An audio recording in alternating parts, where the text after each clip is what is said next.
तो दोस्तों आज हो गया है 16 जून। बिहार समेत पूरे देश की बड़ी खबर लेके आए सिर्फ आपके लिए, तो वीडियो को अंत तक देखते रहें। और जो लोग अब तक चैनल को सब्सक्राइब नहीं किए हैं फटाफट चैनल को सब्सक्राइब कर ले ताकि इसी तरह की वीडियो रोज़ देख सके। तो चलिए शुरू करते हैं आज की बड़ी खबर।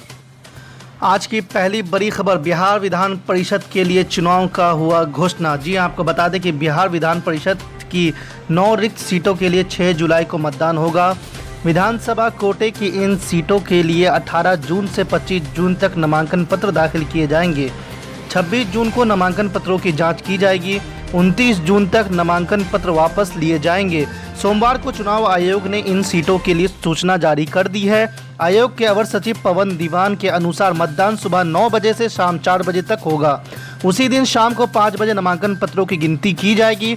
8 जुलाई तक चुनावी संबंधी सभी प्रक्रिया पूरी कर ली जाएगी। उन्होंने राज्य के मुख्य सचिव को निर्देश दिया कि चुनाव के दौरान एक अधिकारी की तैनात की जाए जो कि कोविड-19 के दिशा निर्देश का पालन सुनिश्चित करा पाए। आज की दूसरी बड़ी खबर, ऑल इंडिया मजलिस इत्तेहादुल मुस्लिमीन तेलंगाना नमपल्ली से विधायक जाफर मेराज हुसैन और पूर्व मेयर माजिद हुसैन ने ऑटोमेटिक स्प्रे मशीन तमाम लोगों को बांटा। देखिए उन लोगों ने क्या कुछ कहा है।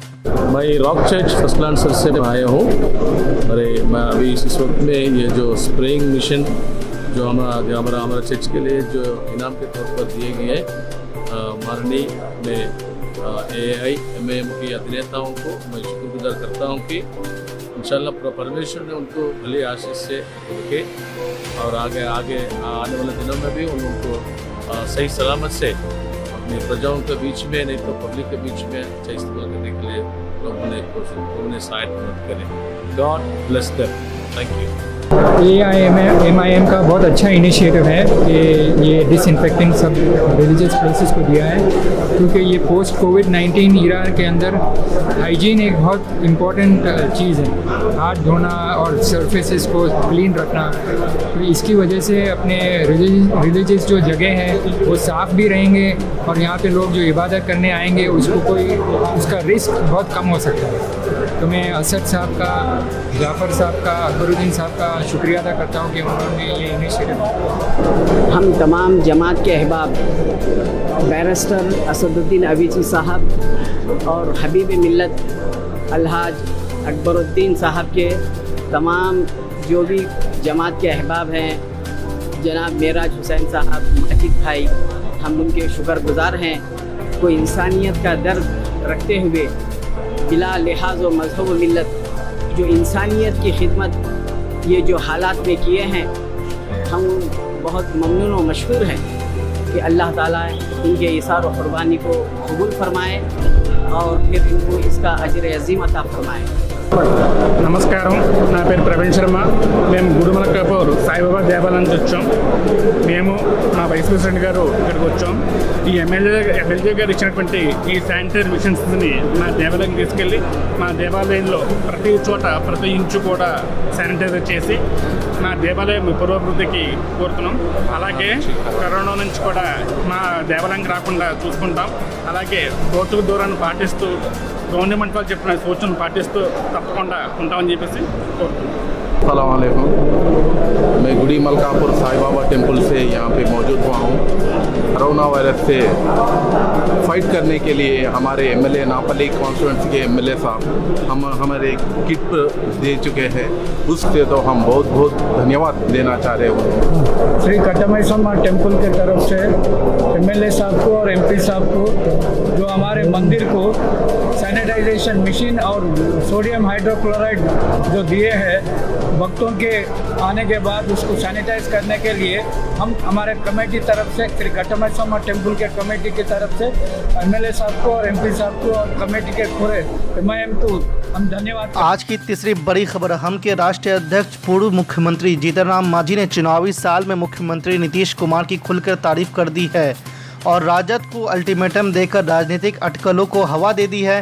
दरअसल पत्रकारों से बातचीत के दौरान हम सुप्रीमो जीतन राम मांझी ने नीतीश की तारीफ करते हुए कहा कि मुख्यमंत्री नीतीश कुमार अच्छा काम कर रहे हैं, वो संवेदनशील भी है, पर ज़मीन पर उनके निर्देशों का पालन नहीं हो रहा है। पदाधिकारी सरकारी आदेश का सही कार्रवाई नहीं कर पा रहे हैं, इसलिए वास्तविक नतीजा नहीं सामने आ रहा है।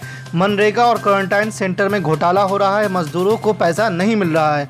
हालांकि उन्होंने कहा कि उन्होंने मुख्यमंत्री से सारे राहत कार्य में जनप्रतिनिधियों को शामिल करने और मामले की जांच के लिए फ्लाइट स्क्वाड बनाने की मांग की थी, लेकिन सरकार ने उसे नहीं माना।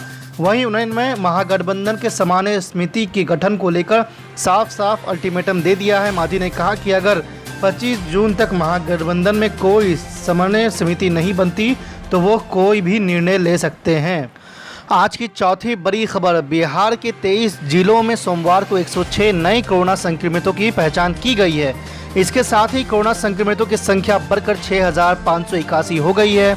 स्वास्थ्य विभाग से मिली जानकारी के अनुसार अरवल में 4, औरंगाबाद में 5, बांका में 1, बेगूसराय में 2, भागलपुर में 1, दरभंगा में 7, पूर्वी चंपारण में 11, गया में 5, जहानाबाद में 3, कैमूर में 1, खगड़िया में 2, किशनगंज में 3, मधेपुरा में 9, मधुबनी में 5, मुजफ्फरपुर में 16, नालंदा में 3, पूर्णिया में 8, सहरसा में 5, समस्तीपुर में 1, शिवहर में 1, सीतामढ़ी में 1, सुपौल में 5 और पश्चिमी चंपारण में 7 नए संक्रमितों की पहचान की गई है।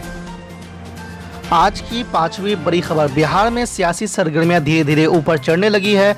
भाषा की मर्यादा टूटने लगी है। पक्ष विपक्ष के नेता रणनीतियां बनाने में जुट गए हैं। रांची जेल अस्पताल में इलाज करा रहे लालू यादव से मुलाकात के बाद पटना लौटे नेता प्रतिपक्ष तेजस्वी यादव की तेजी बता रही है कि वो पूरी तरह एक्शन में आ चुके हैं। रविवार को अपने विधानसभा क्षेत्र राघोपुर के जनसंपर्क अभियान की शुरुआत करके उन्होंने 2 चीज़ बिल्कुल साफ कर दी है। पहली ये कि वो अपनी पार्टी का इकलौता स्टार प्रचारक होने के बावजूद खुद चुनावी राजनीति से अलग नहीं रखेंगे। दूसरा ये कि भाजपा, जेडीयू और लोजपा की तरह राजद भी चुनाव मैदान में उतरने में देर नहीं लगाएगी। फिजिकल डिस्टेंसिंग का अनुपालन करते हुए गांव-गांव, गली-गली घूमने में कोताही नहीं होगी। तेजस्वी यादव को लेकर अभी तक खबर आ रही थी कि लालू प्रसाद की अनुपस्थिति में महागठबंधन प्रत्याशियों के प्रचार की जिम्मेदारी उन्हीं के कंधे पर रहेगी।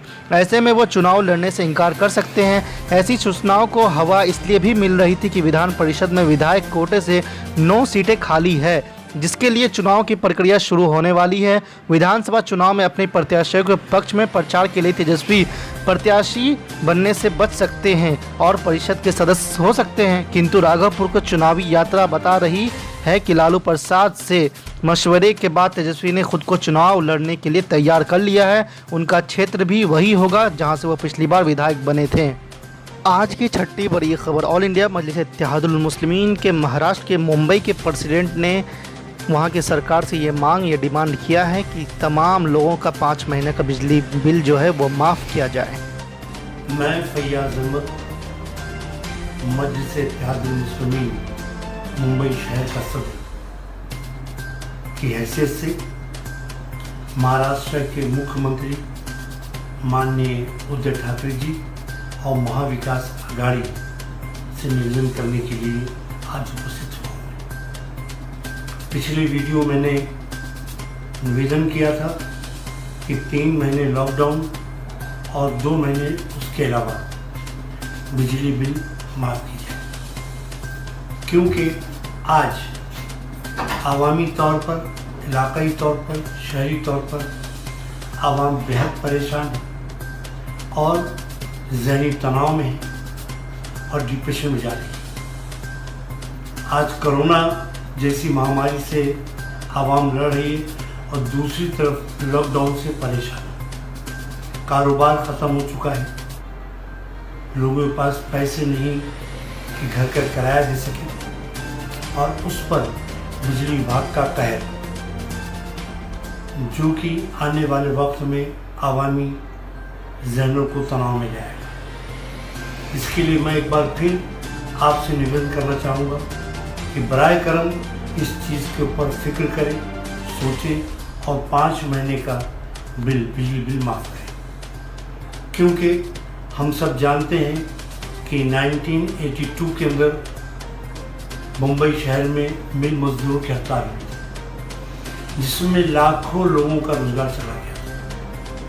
उसके बाद सूरत ये थी कि मुंबई शहर के इलाकाई लोगों ने अपने घर के बर्तन बेच दिए, सोना बेच दिया, गांव पलायन कर गए और नई नस्लें गुमराह हो गई, क्राइम रिपोर्ट बढ़ गया। तो मैं नहीं चाहता हूँ कि इसको दोबारा कायम, और स्थिति बेहद ख़राब है। हर इंसान इस वक्त परेशान है, बदहाल है और उसका एक ही उपाय है कि हल्का सा रिलीफ और डायरेक्ट रिलीफ जो है आपके माध्यम से लोगों को मिल सकता है।